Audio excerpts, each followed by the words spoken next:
Hello everybody, Super Baby Mari. Oh, here. Welcome back to Pokémon SoulSilver. This is not going well. Anyways, last time we made our way through Ilex Forest, came out onto Route 34, and then explored just about all of Goldenrod City. There's really only two things here that we haven't gone over.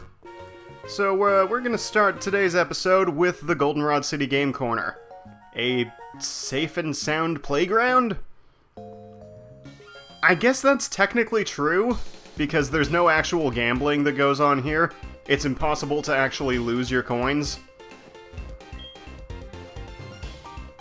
But yeah, if we talk to the super creatively named Mr. Game here, then he will just throw a coin case at us.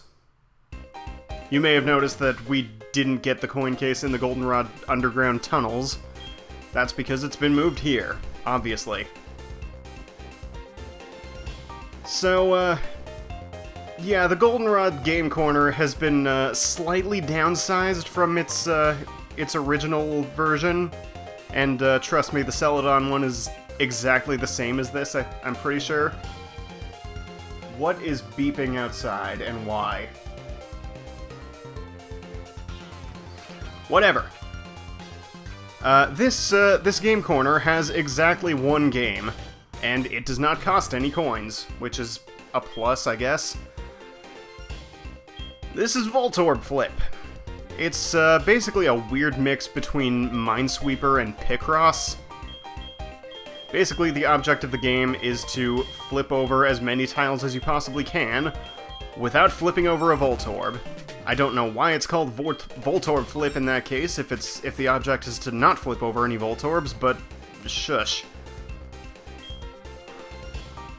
So, there are, as you can see on the top screen, there are 4 different types of tiles. There's 1s, 2s, 3s, and Voltorbs, which basically act as zeros. The numbers will, every time you flip over one of the numbers, your coin total that you have will get multiplied by that amount.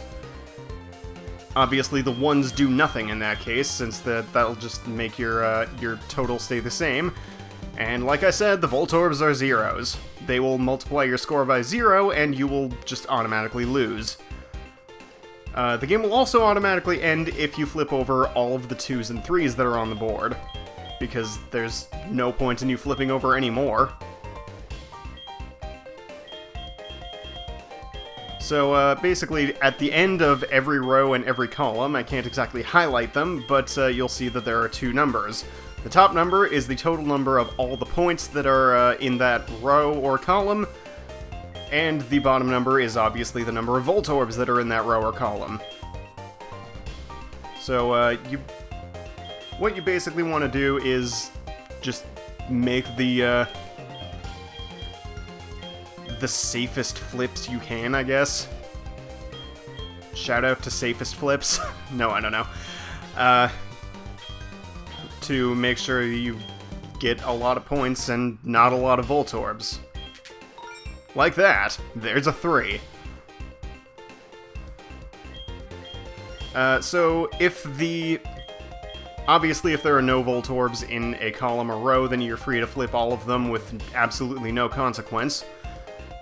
If the total number of, if the sum of the 2 numbers adds up to 5, like this column here, there's 4 points and 1 Voltorb, then there's no reason for you to flip over any of them, because they can only ever be either a 1 or a Voltorb.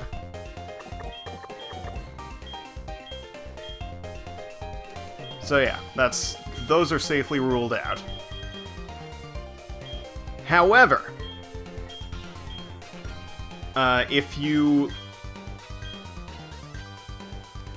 I'm trying to think of a good way to word this here. If you flipped over 2s or 3s in a row, then that'll also get you closer to, like, not having to flip over anything. anything else. Like, because... Like, the top row here is a 7-point... or... It has a total of 7. So, because I've flipped over this 3, that means the rest of this row can only be 3 plus the 1 Voltorb, so... Or, like, they can only... The point total can only add up to 3, possibly. Plus the Voltorb, so I can safely rule this out. Same thing can be done with this row here.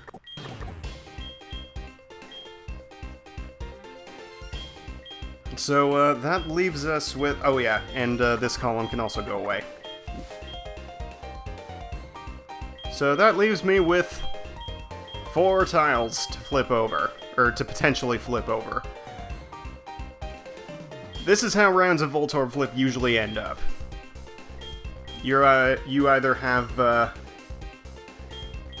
You usually have... you usually end up having four possible tiles to flip over, 2 of which are either 2s or 3s, and the other 2 are 1s or, more likely, Voltorbs, because that's how it usually tends to be. So, it's basically just a shot in the dark. Cool. I like it.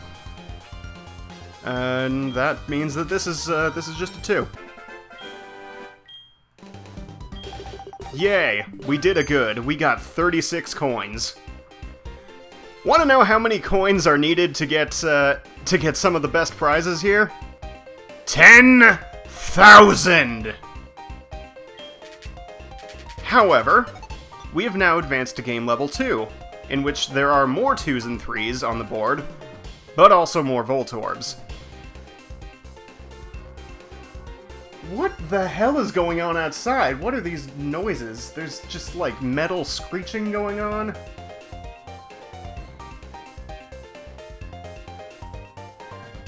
I really hope that's audible, but also I really hope it's not. Because, that's just terrible sounding. But yeah, obviously the higher level you go to, the more coins you can possibly win. But also it obviously gets harder because there's more chance of flipping over a Voltorb. The highest level you can possibly go to is, I think, 8. Which is a strange number to end on, but level 8 is crazy. If you somehow manage to win there, you can get, like... I want to say upwards of 2,000 coins per round. But yeah, obviously it's going to be really hard. So, yeah, if you even... Oh, damn it. There, like I said, 50-50 shot. 2 3s and 2 Voltorbs. Love it. Thanks, I hate it. Yay, I did a good. I made it to level 3. Aren't you proud of me? Ah, so we meet again, 50-50 chance. Thanks. Love you too. Really? First thing I flip over that isn't guaranteed. Ugh! This game does not like me right now. And we've dropped down to level 1. So if you lose without flipping over any tiles, or only flipping over 1 tile, then you drop down right back to level 1. If you're on one of the higher levels and you lose without, if you lose with only having flipped over 2 tiles, then you go back down to level 2, and so on and so forth. So, I'll give it one more honest run here. See, how quickly I can lose.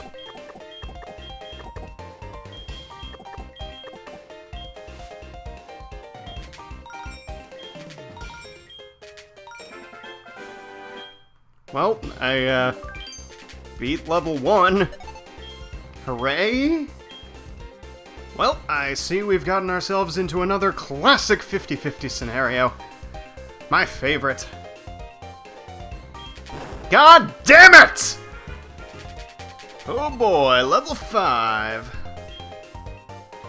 This is usually where I peak. Occasionally I'll get past 5, but, usually I don't get quite that lucky.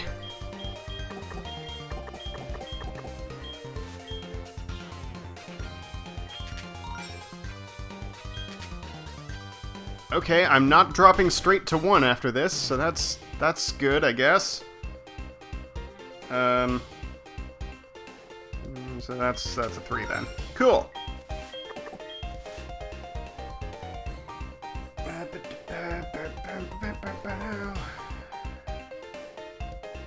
God, none of these are even remotely safe anymore. Especially not this top row. This row can just go away. Actually, I can just do that.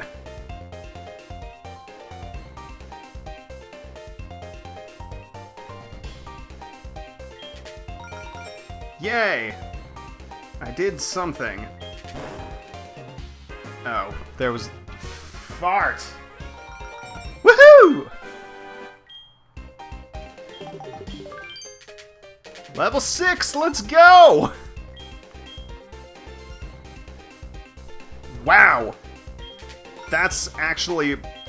Wow! If you, Okay, so rows with no Voltorbs, rows or columns with no Voltorbs appearing in level 6 is, extremely rare, and I'm considering myself exceedingly fortunate. These are all good ones. Yay.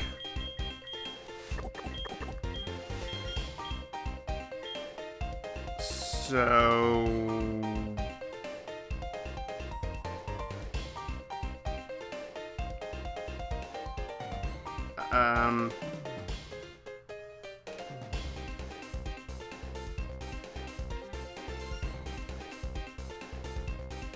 Yeah, it looks like we're, into the classic situation of, 2 of these are 3s, and 2 of them are probably Voltorbs. Going for broke. Yeah!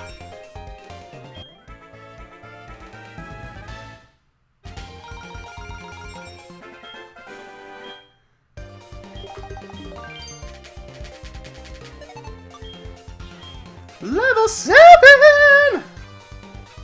Oh, good. A row with all Voltorbs. Or a column, rather.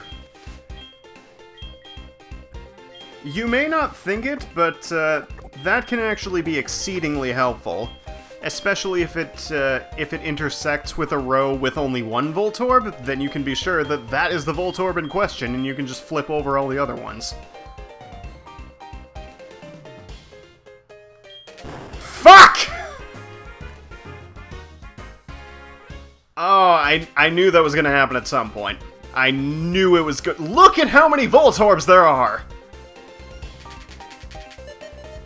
Alright, I'm out. Well, now that we've saved up a few of the coins...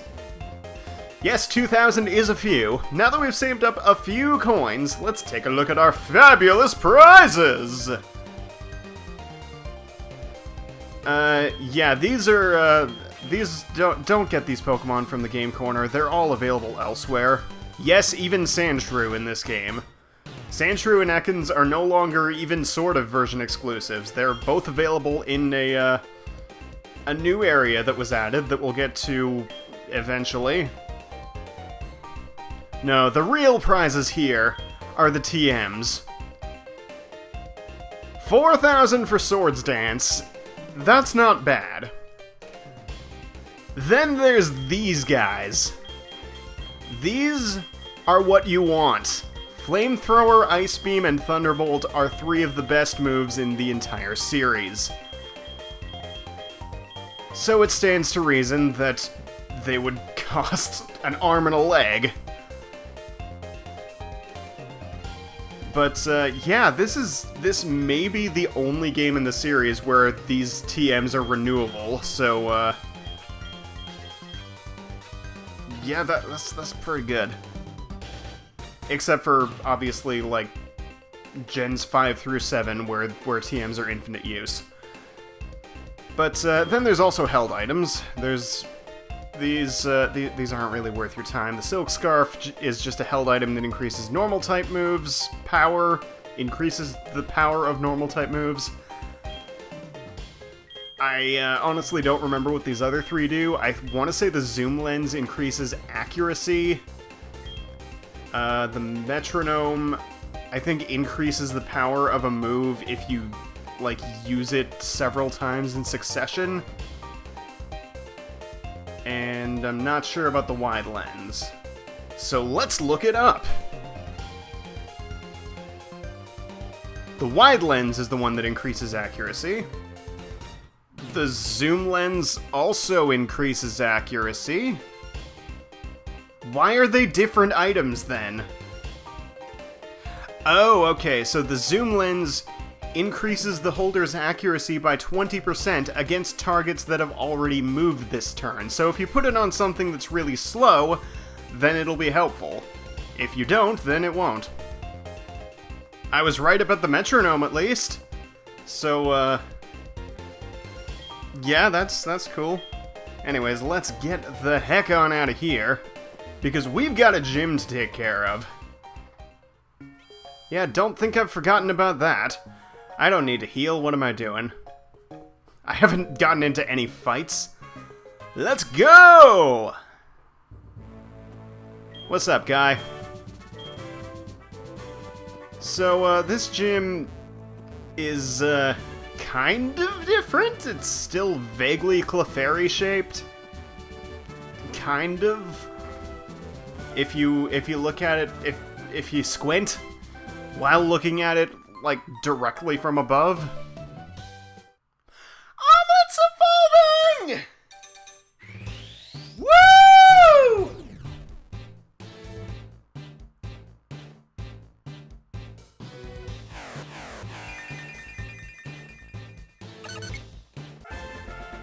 Yay!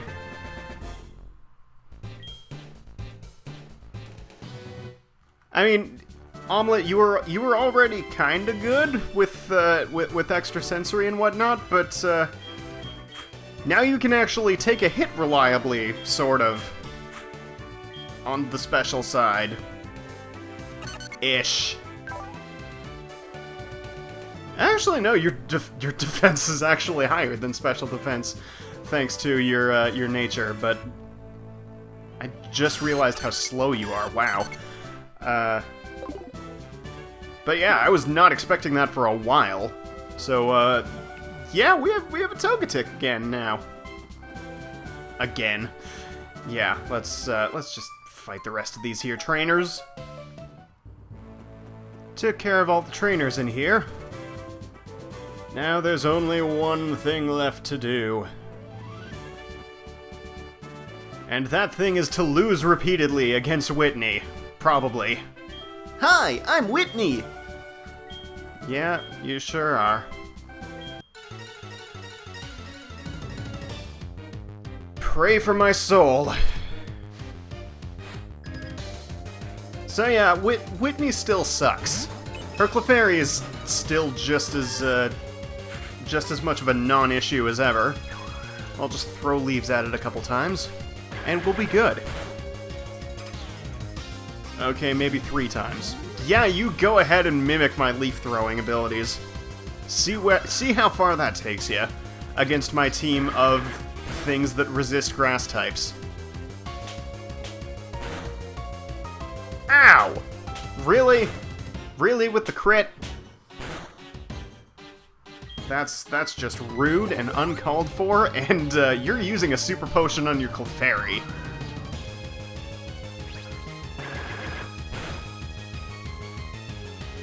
Hey!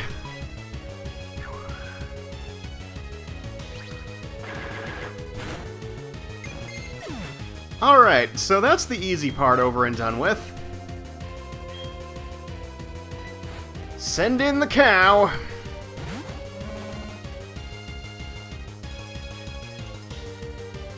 This milk tank is just as annoying as ever, possibly more so.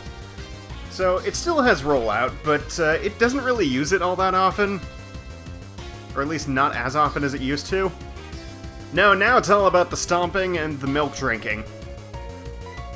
So, yeah, here's Stomp. That didn't do nearly as much as I expected, actually. I might have a chance here. I'm just gonna flash it a couple times to get its accuracy down. Get its accuracy down, not done. This is working way better than it has any right to.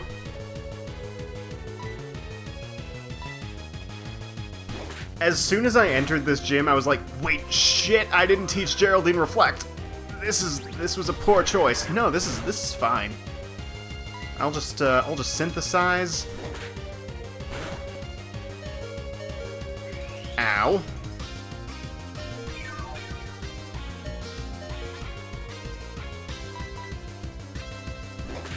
Okay, anytime you want to stop hitting me, that'd be great.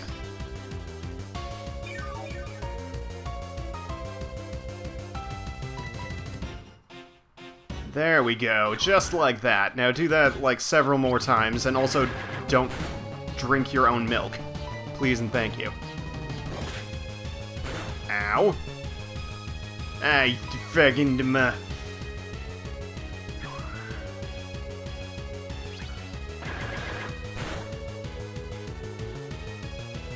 Poor me. Yeah, sure.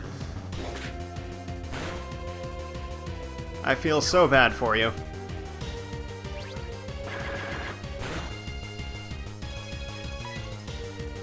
And here comes a super potion. Somehow I wasn't expecting that.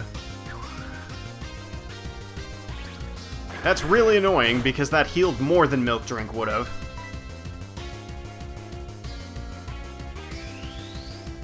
Is she just refusing to use it? Because, if so, I'll take it. Thank you for missing.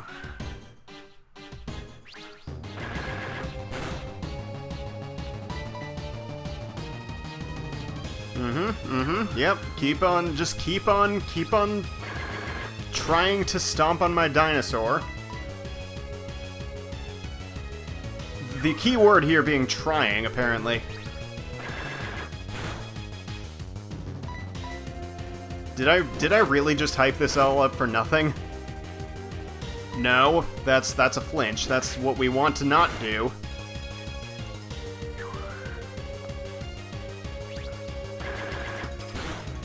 I mean, this has taken longer than it should have, but why is she not using Milk Drink? I swear she has it.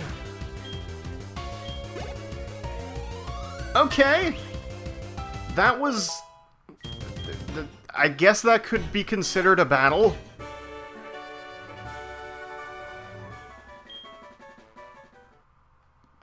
Whatever, sure. And yeah, she cries still.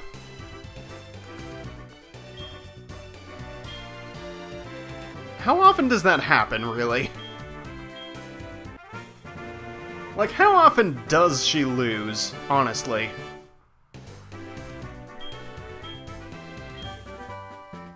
Because, like, there's... The only fighting type available at this point is... Okay, calm down, garbage truck. The only fighting type available in this game is, or at this point in the game, is the Machop you get in an in-game trade at the department store. That's what it's called. Yeah, the Pokeathlon Dome is open. We'll get to that eventually. First, I need to get the heck out of here. But yeah, you can't even cheese the fight with a ghost type because the stupid cow has the ability Scrappy, which lets it hit ghost types with normal type moves. Yes, Liz, what would you like?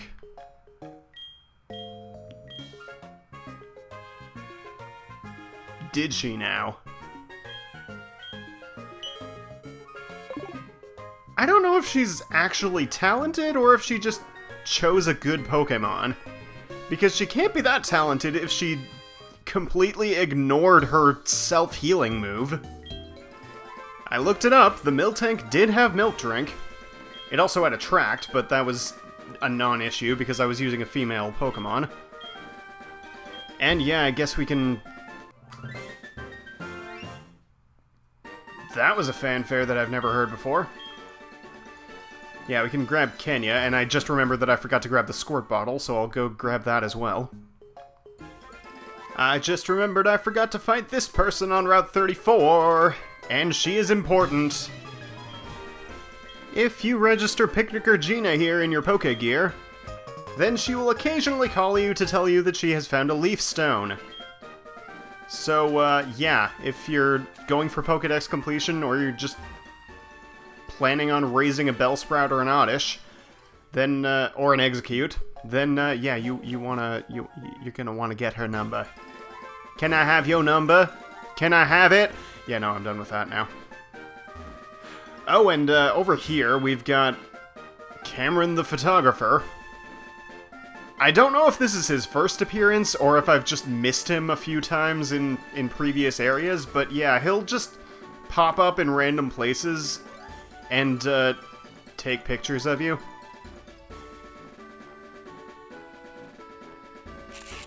Along with all of the Pokemon that you, currently have in your team.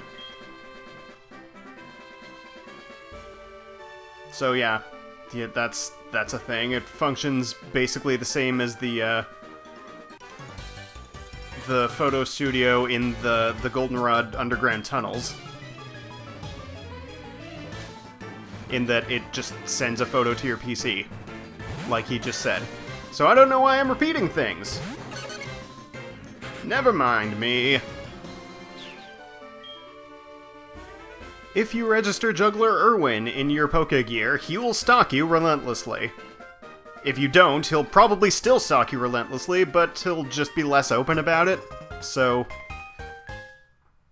yeah. Ooh, okay, Shade, you can get a better confusion move. If you register Fire Breather, I can't remember his name, in your Pokegear, then he won't light you on fire. Once again, Bugcatcher Arnie no longer calls you about swarms of Yanma. Geraldine wants to learn Magical Leaf, finally getting a special grass move, or a special move in general. Yeah, I'm getting rid of Flash. It has outlived its usefulness. We won't actually be using it again until, I think, Kanto. So, yeah, we won't be needing that for quite a while. This TM here is now for Payback, a Dark-type move which, which doubles in power if... I don't remember if it's, like, if you move after the opponent, or specifically it has to be if the opponent hits you. I think it's the former, but, anyways, this section of the episode, this last little bit, is actually being recorded, like, a week after the rest of it, because, I ran out of time. And, in between recordings, I caught both of my Yanmas off screen, and I kind of wish I'd, recorded them, because I got them both within half an hour. It was pretty great. And, in fact, the first one came within 5 minutes, which was... I had to do a double take when I heard the cry, because I was, watching a YouTube video while I was doing so. But anyways, I'm recording this on a Friday, which means that the bug catching contest is not on. But, yeah, you still... There's still the same types of Pokemon that you can catch. They're all available, and also the pants with the stuff and the pants. The top two prizes are the same. They're still a Sunstone and Everstone, for first and second, respectively. Third place prize is now a citrus berry, since gold berries no longer exist. And apparently the consolation prize for coming in fourth or below is now a shed shell, which is a move that, a held item that lets your Pokemon switch out of things that, have Arena Trap or have used Mean Look or Block or something. But anyways, you'll notice that, this here building between Route 35 and the National Park has gotten much larger. That's because there is a very major addition to this section here. The Pokeathlon Dome. Moo-ha-ha.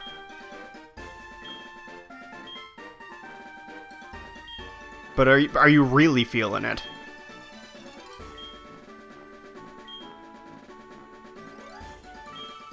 Well, it's a good thing I have a Pokemon with max happiness or max friendship, sorry, in the lead.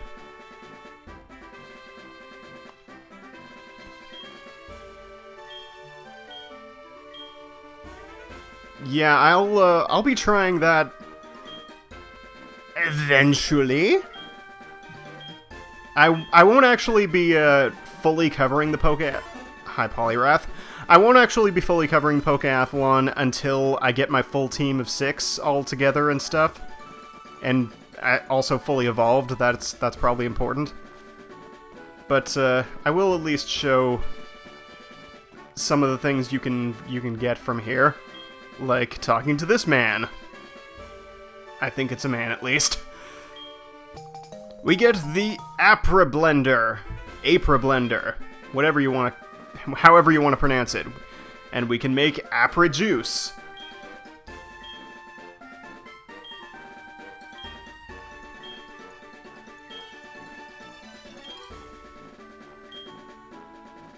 No, I'm good. So the Pokeathlon runs on different stats than, well, anything else, really. So there's 5 main stats. There's speed, power, skill, stamina, and jump. Apparently Omelette is really good in jump, and also has really good potential in both stamina and power. But, yeah, if we so choose, we can give our team members Apra Juice, which I really hate the name of, and that'll increase one of their stats and decrease another one. Usually. I think if you make, like, really good Apra Juice, it won't decrease any stats, but I could be wrong on that. But anyways, yeah, Omelette and Shade are both really good at jumping, and, Geraldine's really good at skill, apparently. But, is pretty shit at jumping, so, yeah, like I said, I'll actually do stuff here once I have my full team.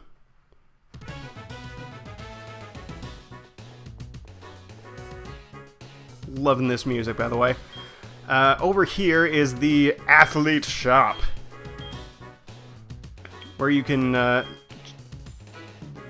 yeah, like she said, you can exchange the athlete points that you earn in the Pokeathlon for prizes, such as apricorns, things.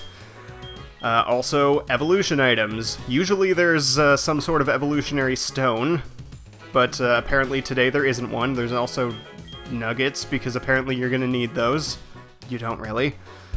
And just general healing items. I don't know why a Moo Moo Milk is worth 100 athlete points. It really shouldn't be. Hello, Cameron the photographer. Good to see you. Sure.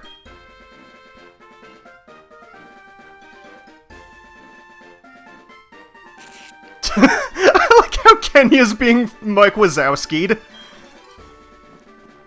That's pretty great. But yeah, the stock in the Athlete Shop changes every day of the week. Like I said, usually it'll have a couple different types of apricorns, apricorns, things, and some sort of evolutionary item, usually one of the various stones. But yeah, that's all that I really want to show in there.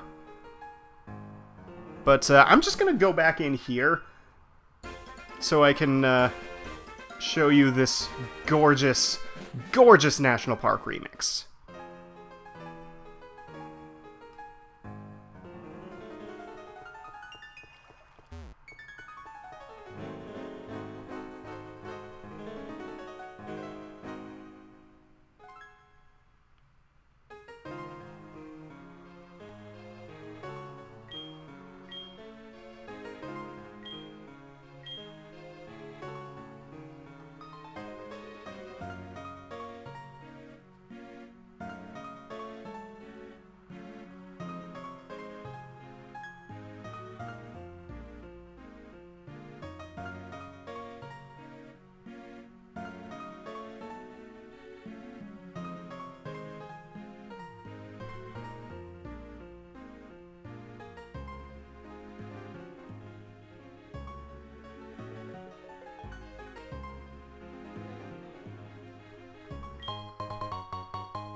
This is my favorite song in this game. I already loved the original National Park theme, but when I first heard this, I was just blown away.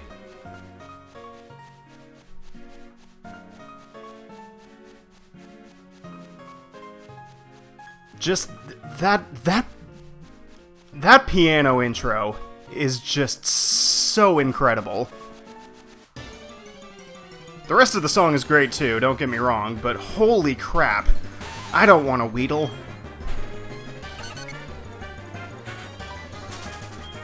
Anyways, I'm pretty sure this episode has gone on about long enough, so I'm gonna catch a Sunkern, and next time on Pokemon SoulSilver Abridged, we're gonna make our way to Ecruteak, probably. I don't really feel the need to show the bug-catching contest, because it's not all that different, TBH. Like, the scoring is different, but it's incredibly convoluted now, so that's fun.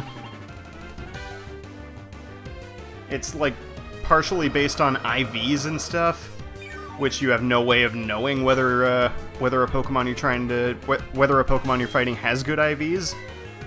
So, yeah, there's not much, okay, you know, that's just rude, Omelette. Killing things is not good. But yeah, next time, Ecruteak City. Thank you all for watching, and I'll see you then. Take care, everybody.